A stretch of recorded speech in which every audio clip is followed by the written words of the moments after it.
Eddie survived prostate cancer, but several months later, while at work, he collapsed from a heart attack. He was rushed to the hospital where he was not conscious until 10 days later. When he woke up, his medical team told him he had received a heart transplant. His daughter, Lauren, who is a student here at William Jewell College, will ask Eddie questions regarding his remarkable story. Please welcome Lauren and Eddie.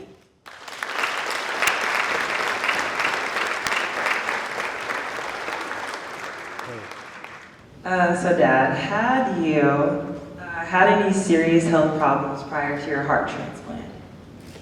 No, I was basically healthy, active, and fit most of my life until 2022 when I was diagnosed with prostate cancer. So what happened after your prostate cancer? And can you share a little bit about the day you were at work and you passed out? Well, it was an ordinary day for me. It was around 7 a.m. On a Friday. I went into work for a skills check-off. I was feeling pretty good. About 45 minutes after I was done, I started feeling kind of off. And so I went into the restroom, and that's when I passed out. Then they called EMS. They took me to the nearest local hospital, which was Overland Park Regional, by ambulance. And then when they got me in, settled there, and they realized that my condition was a lot serious than what it really was. So then, from there, I was airlifted by helicopter to a second hospital, and that's when they admitted me into the intensive care unit. Okay, and what can you remember after you passed out? Well, I don't remember anything until I woke up 5 days later, and the doctor was standing over me, and he told me that I'm Dr. D, the KU Medical Center, and he assured me that I was okay, and he told me that my heart was weak, I had a heart transplant, and I also had a heart attack. So then he started looking at me, with the light in my eyes, and then he was, I went into shock, because I couldn't believe what he just had told me, So he gave me time to register everything that he said, and then came to talk to you all, Lauren. And so how did they determine that you needed a heart transplant? Well, they never actually told me my heart had failed, but they did tell me that they were going to try a lot of things to help to make my heart better. What were some of those things that they used that they were going to try and do to get your heart better before you had your heart transplant? Well, while being in the intensive care unit, they put me on this machine called ECMO. Now, ECMO is an external machine that they use for patients when they're too sick or their hearts or their lungs are just too weak to function. Now, while being on ECMO, I had a stroke, and then I had a seizure also, and then on top of that, they had to put a trach down in my throat, and a trach is just kind of like this tube that they put down through your windpipe, and it acts as an alternative, a way of breathing. And so while you were waiting for your heart, how long did you have to wait on the heart transplant list before you were given your heart? Well, I got placed on the list right around like February 28th. No, it was February 28th, and I received my heart on March 8th. Okay. Our family was very scared during this time, but we're so grateful for your donor and their family. Can you tell us anything, or do you know anything about your donor?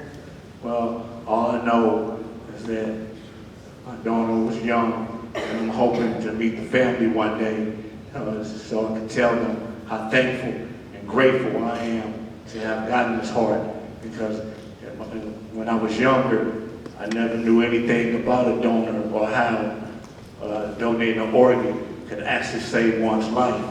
But what I do know is I'm thankful for my donor that I'm able to talk again, walk again, and I got a second chance of life. After your heart transplant, how did you eventually get through the health challenges, and where did you find the strength to get through? Well, all the time I was thinking about you, your sister, and my wife, and all the people that surround me that really love me and care for me. So I just kept the faith, and I kept hope, and I kept pushing, and I pushed and pushed until I got through it. So Lauren, it had to be a scary time for you. So explain to the students what you were feeling during this time when all this was happening to your dad. Yeah, it was really scary, very shocking, especially when you have somebody who's pretty healthy and nothing's really wrong with them, and then you're just at school one day and you get a call and it's like, your dad collapsed at work, your dad had a seizure, your dad's at the hospital now, we need you to get to the hospital, his heart is not working, he's not awake right now. It's really scary. But I was very, very blessed to have a family that sticks together and we were able to kind of lean on each other emotionally to get through it. Yeah, so I'm happy that you're here with us. So what is your life like now after everything's happened? Well, these days now, I take less medications now. I drink lots of water. I take care of my body. I have regular doctor's appointments now. I go to therapy like twice a week now. I still have a lot of nerve pain going on inside my body, and I'm still having kind of trouble walking, but I'm getting along, I'm coming along, and therapy is helping me tremendously. Okay, is there anything else you want the students to know about you? Well, I love music, and I no longer use a cane, a walker, or a wheelchair, and I'm pushing through day to day. I love my family, and I thank everybody, that was there for me, and I had a great support system, and the doctors really worked with me. So I'm thankful, for my donor, and just remember that whatever you're going through in life, you're never alone. I always be praying for you, because you never know what one is going through. So all I know is I'm glad to be alive. Thank God, and I'm still here.